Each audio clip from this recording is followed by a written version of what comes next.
이 시간에는 사도행전 3장 9절부터 12절 말씀까지 읽었습니다. 오늘은 사도행전 15번째 시간으로 부제목은 그 이름이 하였느니라 입니다. 그 이름이 하였느니라.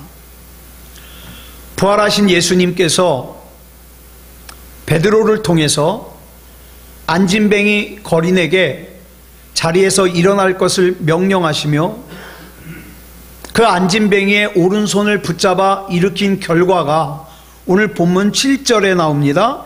같이 읽겠습니다. 시작. 오른손을 잡아 일으키니 발과 발목이 곧 힘을 얻고.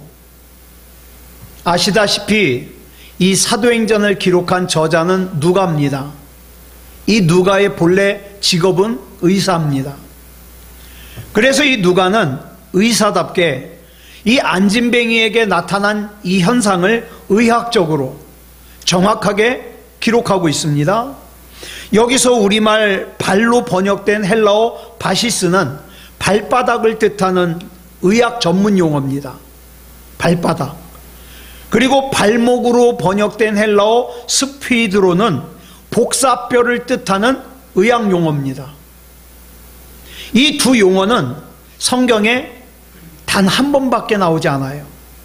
그것도 여기서 의사인 누가에 의해서 사용되고 있습니다. 자, 안진뱅이의 발은 그동안 어땠습니까? 내 몸에 붙어 있긴 하지만 내 머리에 지시를 받지 않아요. 그래서 움직이질 않아요. 그럼 어떻습니까? 그저 누군가 나를 업어주면 내 이 다리는 어때요? 덜렁덜렁 거리는 거예요. 내 뜻대로 움직여지질 않아요. 그런데 예수님께서 베드로를 통하여 그에게 일어날 것을 명령하시면서 그의 오른손을 잡아 일으키는 순간 예수 그리스도의 생명과 능력이 그 안진뱅이의 발바닥에서부터 복사뼈를 거쳐서 위로 솟구쳐 올랐습니다. 그래서 본문 8절을 보면 이렇게 시작하죠. 뛰어 서서 걸으며. 여기서 뛰다라는 뜻의 헬라어 동사가 엑살로마이에요. 이 엑살로마이 역시 성경에서 본문에만 등장하는 의학 용어입니다. 이거는 우리가 달리기 하는 뛰다 이런 뜻이 아니에요. 이 뛰다는 어떤 뜻이냐면 어떤 상태로부터 뛰어오르다, 용수철처럼 뛰어오르다, 그런 뜻이에요. 예수님의 생명과 능력이 이 안진뱅이의 발바닥에서부터 복사뼈를 거쳐서 위로 솟구쳐 오름과 동시에 안진뱅이가 마치 용수철이 튀어오르듯 벌떡 일어났다는 뜻입니다. 그리고 그렇게 뛰어올랐다가 다시 주저앉은 일시적인 현상이 아니었습니다. 이 안진뱅이는 벌떡 일어난 그의 자리에서 서 있을 수도 있고요, 걸을 수도 있고 뛸 수도 있게 된 거예요. 그래서 그는 지금까지 매일같이 왔지만 어디에요? 성전에 들어가는 미문 앞에 매일같이 왔지만 그 성전 안에는 들어가지 못하고 미문 앞에서 구걸만 했었는데 이제 자기 발로 그 성전 미문을 통과하여 성전 안으로 들어가면서 신기한 듯이 내가 걸을 수 있다니, 내가 뛸 수 있다니 걷기도 하고 뛰기도 했습니다. 안진뱅이는 단순히 자기에게 일어난 일이 꿈인지 생시인지 확인해 보기 위해서 성전 안으로 들어간 게 아니에요. 그는 성전 안으로 들어가서 하나님을 큰 소리로 찬송했습니다. 자, 태어난 지 40년이 넘는 시간 동안 한 번도 자기 자리에서 일어나지 못하다가 자리에서 일어난 이 안진뱅이 거린이 성전 안으로 뛰어들어가며 하나님을 찬송할 때 여러분 같으면 작은 소리로 하겠습니까? 큰 소리로 하겠습니까? 예? 큰 소리로 찬송하는 게 당연하죠. 그는 자기의 온몸에 솟구치는 예수 그리스도의 생명과 능력을 의식하면서 자기가 치를 수 있는 가장 큰 목소리로 누가 들을까봐 신경 쓰지 않고 크게 찬송을 불렀습니다. 그래서 본문 9절을 보면 이렇게 기록하고 있습니다. 시작. 모든 백성이 그 걷는 것과 하나님을 찬송함을 보고. 자, 이때의 시각이 오후 3시라 그랬습니다. 오후 3시는 유대인들의 하루 중에 정해진 3번의 기도 시간 중에 마지막 시간이에요. 그렇기 때문에 다른 때보다도 이 시간에는 사람들이 더 많았습니다. 그런데 누군가가 한쪽에서 막 고래고래 소리를 질러가면서 노래를 불러요. 도대체 누구야? 사람들의 시선이 다 그쪽으로 향했겠죠. 왜? 다른 사람들은 조용히 기도하는데 막 큰 소리로 노래를 하니까. 그래가지고 그 사람은 큰 소리로 노래한 사람을 쳐다봤더니 본문 10절 보겠습니다. 시작. 그가 본래 성전 미문에 앉아 구걸하던 사람인 줄 알고 그에게 일어난 일로 인하여 심히 놀랍게 여기며 놀라니라. 기도 시간에 성전이 떠나갈 듯이 큰 소리로 찬송을 부르는 사람이 누군가 얼굴을 확인하는 순간 깜짝 놀랐어요. 왜냐하면 자, 여기서 심히 놀랍게 여기며 놀라니라 그랬는데 이 말씀을 보다 원문에 가깝게 해석을 하면 이런 해석이 돼요. 그들은 놀라움과 황홀경으로 가득 찼다. 그도 그럴 것이 그들 앞에서 지금 걷기도 하면서 뛰기도 하면서 펄쩍펄쩍 뛰면서 하나님을 큰 소리로 찬송하는 그 사람이 조금 전까지만 해도 이 성전에 들어오는 미문 앞에 앉아서 구걸하던 사람이라 이 말이에요. 그동안 내가 이 성전에 들어오고 나가면서 계속 만났던 사람이에요. 그 사람이 안진뱅이라는 것은 의심할 여지도 없어요. 그 안진뱅이가 지금 어때요? 내 눈앞에서 멀쩡하게 서서 하나님을 찬송하고 있으니 그를 바라보는 사람들이 얼마나 놀라겠습니까? 아니, 어떻게 이런 일이 일어나지? 이런 신비스러운 황홀경에 사로잡히게 되는 것은 두말할 필요가 없죠. 그리고 그들은 누구를 할 것도 없이 다 동일한 의문을 품게 되었습니다. 무슨 의문이냐? 도대체 날 때부터 안진뱅이였던 이 사람이 어떻게 이렇게 멀쩡하게 일어서서 걸으며 또 뛰며 펄쩍펄쩍 뛸 수 있냐? 이런 의문이죠. 이런 의문을 가지는 것은 당연해요. 당연해. 만약 우리 중에 누군가 오랫동안 장애를 알아오던 사람이 갑자기 그 장애가 치료가 되면, 정상이 되면 우리 역시 아니 어쩌다가 그렇게 됐냐고 묻지 않겠습니까? 자, 그런데 이 질문에 대하여 어떤 사람은 물어봤겠죠. 아, 도대체 무슨 일이냐고, 어떻게 당신이 이렇게 일어서게 되었냐고 물어봤겠죠. 이 질문과 관련하여 본문 11절이 이렇게 기록하고 있습니다. 줄친 것만 시작. 나은 사람이 베드로와 요한을 붙잡으니. 여기서 나은 사람이 누구예요? 두말할 것도 없이 그 성전 미문 앞에서 구걸하던 사람이죠. 그가 어쩌다가 당신이 이렇게 일어서게 되었느냐 묻는 사람들의 질문에 말로 대답하지 않고 어떻게 했습니까? 자기 앞에 있는 베드로와 요한을 붙잡았습니다. 그런데 여기서 우리말 붙잡다로 번역된 헬라어가 크라테오예요. 크라테오. 이 크라테오는 무슨 뜻이냐? 붙들어 매다라는 뜻과 함께 무슨 뜻이냐? 어깨에 매달리다, 등에 기대다, 등을 껴안다는 뜻이 있어요. 그렇다면 이 본문의 상황을 우리가 머릿속에 한번 생각해 볼 필요가 있습니다. 베드로가 나에게 금과 은은 없는데 내게 있는 것으로 내게 주노니 곧 나사렛 예수 그리스도의 이름으로 일어나 걸으라, 이렇게 명령함과 동시에 안진뱅이의 손을 잡아 일으키는 순간 용수철처럼 벌떡 일어선 안진뱅이가 자기 발로 성전 미문을 통과해서 성전 안으로 들어가면서 있는 힘껏 하나님을 찬송했습니다. 여러분, 이 안진뱅이의 입장에서 한번 생각해 보세요. 주체할 수 없는 감격 아니겠습니까? 내가 걷다니 내가 뛰다니. 그리고 나서 정신을 차려보니 성전 안에 모인 사람들이 전부 자기를 쳐다보고 있네. 자기는 그동안 감격해가지고 찬양하느라고 누가 쳐다보는지 신경도 안 썼어요. 그런데 정신을 차려보니까 사람들이 다 자기를 쳐다봐요. 그것도 그냥 보는 게 아니라 놀라움과 황홀과 경이로움의 눈으로 자기를 쳐다봐요. 그러면서 물어봐요. 어떻게 이런 일이 일어났느냐? 그러자 이 베드로와 요한이 앞에 이 안진뱅이가 앞에 있는 베드로와 요한을 붙잡는데 어떻게 붙잡냐? 마치 어린아이가 자기 부모에게 매달리듯이, 예?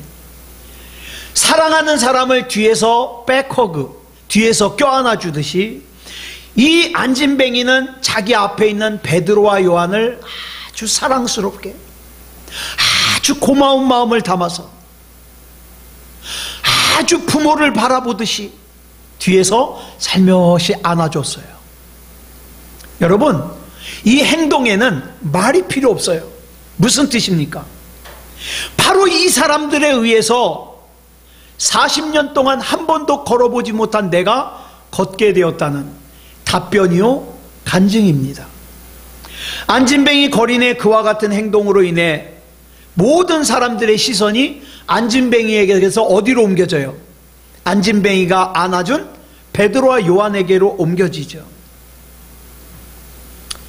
여기서 나음을 입은 안진뱅이 거린이 베드로와 요한의 등 뒤에서 정말 사랑스러운 표정으로, 정말 감사한 표정으로 백허그를 하고 있는, 뒤에서 안아주고 있는 그 광경을 한번 생각해 보세요. 저는 이 광경을 생각할 때마다 너무 막 은혜로운 거예요. 마치 부모가 사랑하는 자식을 등에 업듯이 또 뿌듯한 표정으로 자기를 뒤에서 안아주고 있는 그 안진뱅이를 미소를 지면서 바라보고 있는 베드로와 요한. 여러분, 이때에 베드로와 요한과 이 안진뱅이의 가슴 속에 얼마나 뜨거운 감사와, 그죠? 은혜가 넘쳤겠습니까? 자, 안진뱅이 입장에서는 이 두 사람이 아니었다면 나는 지나온 40년 뿐만 아니라 앞으로 살아가야 될 그 시간들도 절망 속에서 구걸이나 하면서 살 수밖에 없었는데, 나로 하여금 이제 새로운 인생을 살게 해준 이 두 사람이 얼마나 감사한지. 예. 어쩌면 이 안진뱅이는 흐느껴 울었을지도 모르겠어요. 어디 그뿐입니까? 이 베드로와 요한의 감격은 또 얼마나 컸겠습니까? 그들은 아이가 매달리듯이 자기의 등을 껴안고 있는 이 40년 동안 걸어본 적이 없는 이 거린의 체온과 숨결과 그 다음에 너무 감격해서 들썩이는 그 몸을 느낄 때, 하나님, 이 모든 일은 하나님이 하셨습니다, 이렇게 기도하지 않았겠습니까? 여러분, 베드로와 요한에게는 그들의 고백대로 은이나 금이 없었습니다. 저와 여러분도 마찬가지예요. 저와 여러분이 가졌으면 뭘 얼마나 가졌겠습니까? 예? 세상 사람들이 자랑할 만한 은이나 금이 저와 여러분에게는 없습니다. 또 저와 여러분이 똑똑하면 얼마나 똑똑하겠습니까? 사회적으로 내세울 만한 학력이나 경력도 없습니다. 그거는 이 베드로와 요한이나 우리나 똑같아요. 그런데도 어떻게 그런 베드로와 요한이 이렇게 세상의 절망 속에 빠져있던 한 인생을 갖다가 일으켜 세워주고 의지가 되어줄 수 있었는가? 두말할 것도 없어요. 이 베드로와 요한 자체가 예수 그리스도를 붙잡고 사는 사람이었기 때문에 가능했습니다. 베드로와 요한 자체가 예수 그리스도에게 매달린 사람이었기 때문에 가능했어요. 다시 말해서 이 베드로와 요한은요, 평상시에도 예수 그리스도를 껴안고 사는 사람들이었어요.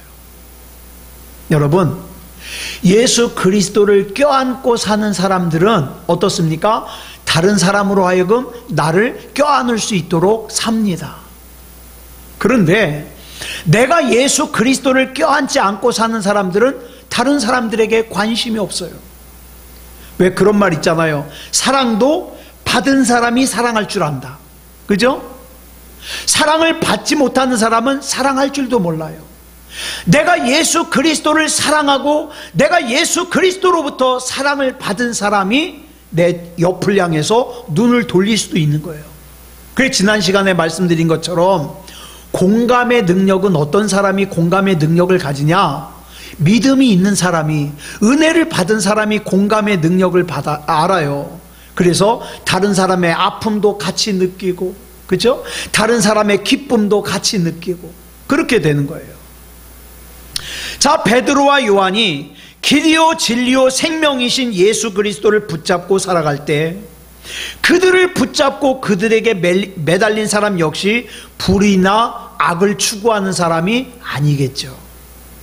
만약 베드로와 요한이 예수 그리스도가 아니라 불의나 악의 자신을 붙들어 매고 그렇게 악을 행하면서 살아가는 사람들이었다면 이 안진뱅이가 그 베드로와 요한에게 그렇게 매달리지 않았겠죠. 만약에 그런 경우에 이 베드로와 요한이 악을 행하고 있는데 그 베드로와 요한에게 누군가 매달렸다면 베드로와 요한에게 매달린 사람들 역시 누구예요? 악을 행하는 사람이죠. 그래서 옛말에 그런 말 있잖아요. 끼리끼리 모인다고. 악을 행하는 사람은 악을 행하는 사람끼리 모여요. 남 얘기하기 좋아하는 사람은 남 얘기하는 사람끼리 모여서 수다를 떨어요. 그렇죠? 중요한 것은 내가 손을 내밀어 지금 누구를 붙잡고 있느냐? 그렇죠? 그것에 따라서 나를 붙들고 의지하는 사람도 결정이 된다 이 말이에요. 그래서 그랬잖아요. 당신에게 있는 친구 3명만 나한테 얘기해봐라. 그러면 내가 당신이 어떤 사람인지를 설명해 주겠다. 왜? 내 친구를 보면 나를 설명할 수 있거든요. 친구가 뭐예요? 내가 의지하던가 아니면 그 사람이 나한테 의지하는 게 친구 아닙니까? 근데 그 사람들은 나와 비슷한 사람끼리 모여요. 여러분, 저와 여러분이 절대로 놓으면 안 되는 손이 뭡니까? 예수 그리스도를 붙잡은 손이에요. 예수 그리스도를 붙잡은 손. 그러면 나 역시 다른 사람에게 은혜로운 붙잡힘이 될 수 있다 이 말입니다. 욕망에 사로잡힌 사람은 또 다른 욕망에 사로잡힌 사람을 붙들거나 아니면 욕망에 사로잡힌 사람에게 붙들림을 당합니다. 쾌락을 추구하는 사람은 또 다른 쾌락을 추구하는 사람을 붙잡거나 쾌락을 추구하는 사람에게 붙잡힘을 받아요. 불의한 사람은 또 다른 불의한 사람을 붙잡거나 또 다른 불의한 사람에게 붙잡힘을 받아요. 거짓된 사람은 거짓된 사람을 좋아해요. 왜? 자기랑 맞으니까. 그래서 어떡합니까? 또 다른 거짓된 사람을 필요로 합니다. 두 팔을 벌려서 진리요 생명 되신 예수 그리스도를 껴안는 사람. 주님, 나는 주님이 아니면 안 됩니다. 이 세상 살아가는 동안에도 나는 주님과 함께 살게 하시고 내가 이 땅을 떠나가는 동안에도 떠나가는 그때에도 주님이 나와 동행해 주시옵소서. 이렇게 주님을 꼭 붙들고 사는 사람은 진리와 생명을 사랑하는 또 다른 사람을 껴안거나 껴안음을 당하게 된다 이 말이죠. 사람은 자기 자신을 치장하는데 많은 시간과 또 돈을 씁니다. 여러분, 여자가 화장을 하는 것이나 남자가 면도를 하는 것이나 또 왜 운동으로 요즘에 제가 배가 좀 나왔더니 허리가 아파요. 그래서 지금 배를 늘려고 또 그러는데, 자, 운동으로 몸을 만드는 거, 또 새 옷을 사서 입는 거, 이거 다 뭐예요? 자기를 꾸미는 거예요. 자기를 치장하는 거예요. 그런데 좀 더 깊이 생각해 보면 누군가 다른 사람들에게 내가 잘 보이고 싶은 거예요. 그런데 여러분, 내가 다른 사람에게 잘 보이기 위해서 가꿀 수 있는 부분은 어느 부분밖에 없어요? 앞부분밖에 없어요. 앞부분밖에. 뒤는 내가 안 보여요. 제가 집에서 우리 권수연 씨한테 머리를 좀 다듬어 달라고 할 때가 있어요. 머리가 조금 삐졌는데 그거 가지고 이발소 가면 가기도 귀찮고 이발비도 아까워서 여보 나 이 뒷머리 좀 다듬어 줄래요? 그러면 알았다고. 그래서 이제 뭘로 다듬냐, 제 면도기 이렇게 구렛나루 깎는 게 있어요. 그걸로 이렇게 다듬어 줘요. 잘 다듬습니다. 그런데 엊그저께도 제가 머리 좀 다듬어 달라 그랬더니 하는 말이 여보 이쪽 쥐 파먹었어. 그러니까 이미 한 달 전에 머리를 깎을 때 제가 7,000원 하는 데서 머리를 깎다 보니까 이 양반들이 초보자 같아요. 근데 그때 기억을 가만히 더듬어 보니까 뭐 바리깡이라 그러죠. 그걸로 여기를 하다가 훅 하고 들어온 느낌이 들었어요. 그때 아마 여기를 깊이 깎은 것 같아요. 근데 뭐 저는 보이나요? 앞에만 보면서 어떻게 해요? 아 괜찮구나 그러고 왔죠. 그랬는데 여기를 갖다가 쥐 파먹은 걸 언제 발견했냐? 그로부터 한 달쯤 지나서 엊그저께 발견한 거예요. 난 뒤가 안 보이니까. 뒤가. 예? 여러분, 하나님께서는요 인간이 자기 등을 치장하고 싶어도 자기 손으로 치장할 수 없도록 만드셨어요. 등은 보이지도 않을 뿐더러 손도 제대로 안 닿아요. 그래서 여러분, 그 사람의 참모습은 어디서 볼 수 있느냐? 등에서 볼 수 있습니다. 등에서. 자, 베드로와 요한의 앞모습을 한번 상상해 보세요. 베드로와 요한은 지독하게도 가난한 갈릴리 출신입니다. 게다가 어부예요. 어부. 학교 문턱에도 안 가봤어요. 그러니까 이 베드로와 요한의 모습은 가난에 찌든 갈릴리의 어부 모습이에요. 얼굴은 태양에 그을려 가지고 새카맣고 깡말랐으며 입은 초라하기, 이건 진짜 멋내기 위해서 입는 옷이 아니라 어쩔 수 없어서 입는 그런 초라한 옷이에요. 그런데 그들은 성전 미문 앞에서 구걸을 하던 안진뱅이 거린이 매달리면서 뒤에서 껴안을 만큼 넉넉하고 포근한 등을 가졌어요. 그 등에 기대 가지고 안진뱅이 거린이 어떡합니까? 세상 행복한 표정을 짓고 있어요. 세상 기쁜 표정을 짓고 있어요. 이것이 가능했던 것은 이미 말씀드린 바와 같이 그들이 먼저, 이 베드로와 요한이 먼저 손을 내밀어서 예수 그리스도를 붙잡았기 때문에, 예수 그리스도를 의지했기 때문에, 예수 그리스도에게 매달렸기 때문에 이것이 가능했다. 사랑하는 여러분, 그래서 우리가 좀 듣기 불편하지만 자꾸 말씀드리는 게 뭡니까? 교회만 다니는 사람이 되지 말고 우리는 예수님 믿는 사람이 돼야 됩니다. 예? 우리가 예수님을 꼭 붙들고 살아야 또 다른 누군가에게, 때로는 사랑하는 내 자녀에게, 또 때로는 사랑하는 내 배우자에게, 또 사랑하는 내 친구에게 예수님의 등과 같은 내 등을 또 내줄 수 있잖아요. 네, 내줄 수 있잖아요. 예수 그리스도가 누구십니까? 나의 죄짐을 대신 져주기 위해서 십자가를 지신 분이에요. 주님께서 십자가를 손이나 가슴이나 얼굴로 지셨습니까? 아니요. 예수님께서는 등으로 십자가를 지셨어요. 그리고 골고다로 향하셨어요. 예수님의 등이야말로 세례 요한의 표현처럼 모든 인간의 죄를 대신 지신 우주보다 더 크고 넓은 등이었어요. 예수님께서 수고하고 무거운 짐진 자들아 다 내게로 오라 이렇게 말씀하신 것은 내가 진 짐은 가볍다. 너의 무거운 짐을 내가 지고 내 가벼운 짐을 네가 져라. 이렇게 초청을 하시는 것은 예수님의 등이 세상 모든 사람의 인생의 짐을 대신 지고도 남을 만큼 넉넉하기 때문이에요. 넉넉하기 때문에. 그래서 여러분, 저와 여러분이 그런 삶을 살았으면 좋겠습니다.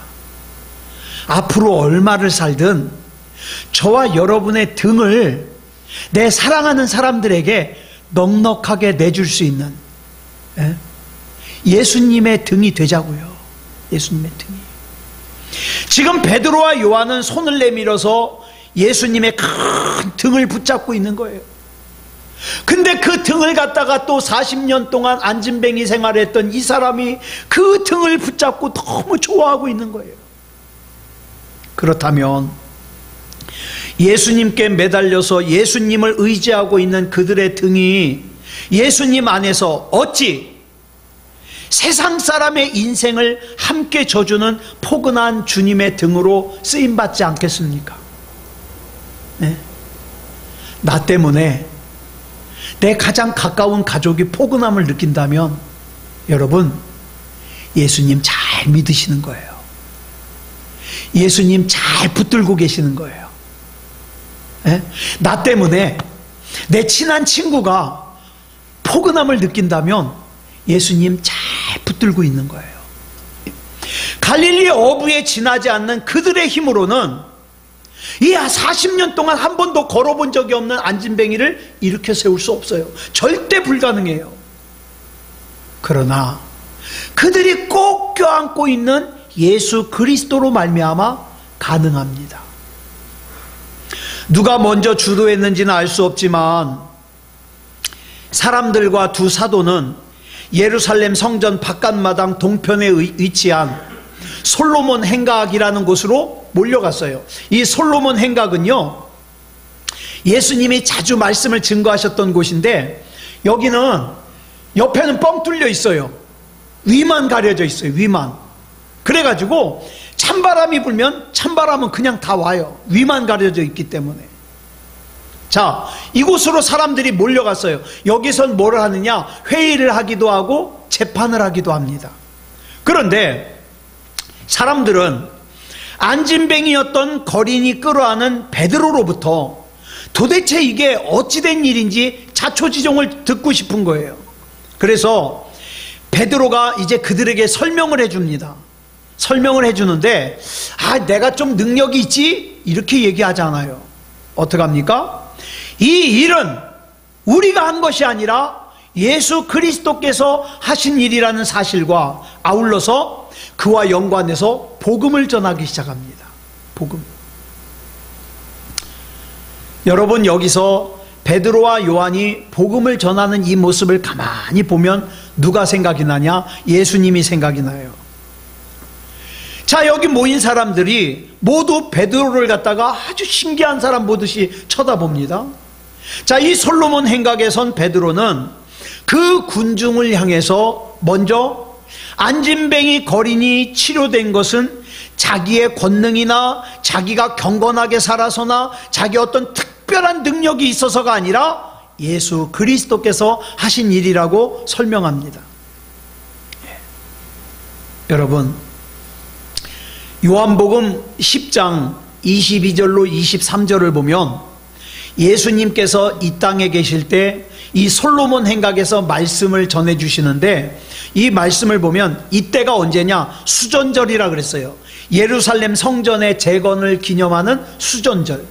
그런데 이 수전절은 계절상으로 언제냐? 겨울이 막 시작하는 동짓날이에요. 동짓날. 예.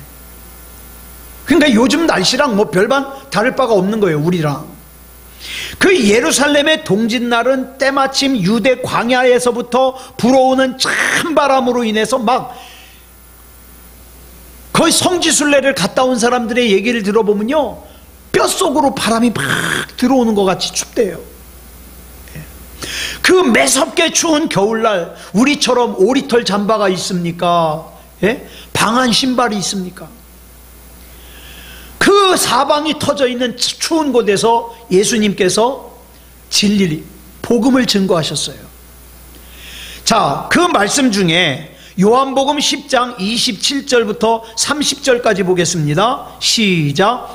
내 양은 내 음성을 들으며 나는 그들을 알며 그들은 나를 따르느니라. 내가 그들에게 영생을 주노니 영원히 멸망하지 아니할 것이요 또 그들을 내 손에서 빼앗을 자가 없느니라. 그들을 주신 내 아버지는 만물보다 크심에 아무도 아버지 손에서 빼앗을 수 없느니라. 나와 아버지는 하나이니라. 예수님께서 추위에도 아랑곳하지 않으시고 만물보다 더 크신 하나님을 외치시던 그 현장에는 누가 같이 있었어요? 베드로가 같이 있었어요. 그런데 예수님께서 이 말씀을 하실 때만 해도 베드로는 예수님이 누구신지 정확하게 몰랐어요. 그냥 따라다녔어요. 왜? 기적을 행하니까. 놀라우니까. 예수님이 누구신지를 똑바로 알고 온전하게 알고 믿기보다는 야, 어떻게 하면 예수님의 저 신비한 초능력을 나도 받을 것인가? 그래서 그 초능력으로 내 욕망을 채울 것인가? 여기에 더 관심이 있었습니다. 따라서 예수님께서 그 추운 겨울날 솔로몬 행각에서 말씀하신 그 말씀이 그의 귀에 온전히 들려질 리가 없죠. 그저 추위에 떨면서 오늘따라 왜 이렇게 말씀이 길어, 빨리 가지, 추워 죽겠는데 투덜거리면서 그냥 있었습니다.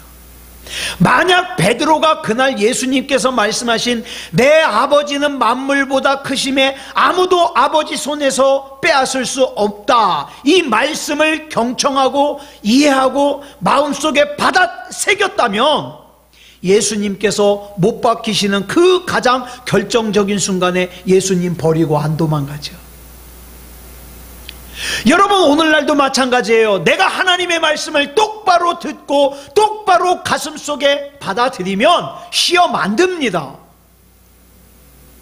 그러면 시험 왜 들어요? 간단해요. 신앙생활 잘못한 거예요. 하나님 말씀 잘못 들은 거예요. 그러다 보니까 하나님의 뜻보다는 내 생각이 우선이에요. 내 판단이 우선이에요. 그래서 시험 드는 거예요. 그런데 그랬던 베드로가 오늘 예수님께서 말씀을 증거하시던 그 솔로몬 행각에 또 서 있어요.